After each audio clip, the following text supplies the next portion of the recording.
Magandang araw mga kaaling Hilda, nandito po ulit ako, nagbabalik.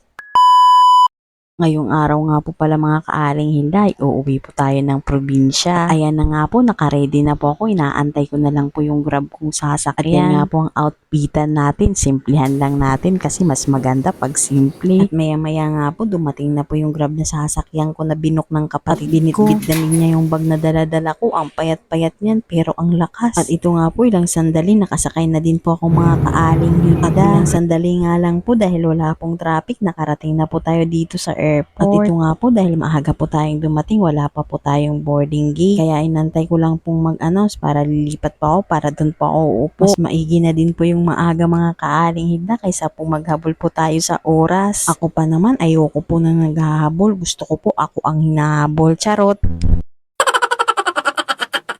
At maya-maya nag-announce na po kung saan po yung boarding gate namin mga kaaling Hilda, kaso delayed naman po yung flight. Kaya ito, bumili po muna ako ng donut kasi nagugutom na po ako dito sa mga time na to mga kaaling Hilda. Wala naman pong problema sa akin mga kaaling Hilda kahit po delay. Ang importante po makauwi po kami lahat ng pasahero sa aming mga uuwian ng safe, yun po ang mahalaga. At maya-maya nga po nagpapasok na po, pwede na daw pong pumasok mga kaaling Hilda. Kaya nakipila na din po ako. At pagkatapos nga po ng isang oras na biyahe mga kaaling Hilda, nakarating na po ako dito sa Tacloban. At bago naman po ako sumakay ulit ng isa pang sakay papunta sa bayan namin mga kaaling Hilda, kumain po muna ako. Nagugutom na po kasi ang aling Hilda Alas 4 na din po kasi ng hapon kaya nakaramdam na din po ako ng gutom. Yun lang po kasi nakain ko kanina mga kaaling Hilda, yung donut. At maya maya dumating naman po yung in-order ko mga kaaling Hilda. Dito lang po ako kumain sa Mang Inasal. Mukha lang pong hindi only rice yung in-order ko mga kaaling Hilda, pero umorder po ako dyan ng extra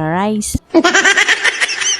At pagkatapos ko naman kumain mga kaaling Hilda, dumaan lang po ako sa may Dunkin Donut. At binilang ko lang din po yung mga pamangking ko, paniguradong nag-aabang yun ng pasalubong. At nagmamandali na din po ako sa mga oras na to at baka hindi ko na pumaabutan ang last trip. Nakarating na nga po ako dito sa may terminal. Binintahan nga po ako ng cat-cat ng mama at yan po ang hinunguya ko pagkatapos dyan. Nga po ng 2 oras, nakarating na din po ako dito sa may pinakabayan namin mga kaaling Hilda. At inaantay ko nga lang po dyan yung kapatid kong susundo po sa akin. Pagkatapos nga po ng 1 oras po yatang pag-aantay ko mga kaaling Hilda, dumating na din po yung kapatid at kasama ko. Nga po itong isa kong pamangkin, niloloko ko nga po kumaway, sabi ko nahihiya ata, ayaw umarap. Pagkatapos nga po ng 10 minutes namin na biyahe sa dagat mga kaaling Hilda, nakarating na po kami dito at sa ito na nga po yung lugar namin mga kaaling Hilda, yung marami pong ilaw na yan. O siya po mga kaaling Hilda, hanggang dito na lang marami po. Pong salamat sa inyo, abangan nyo po yung next mini vlog ko po. Bye bye po!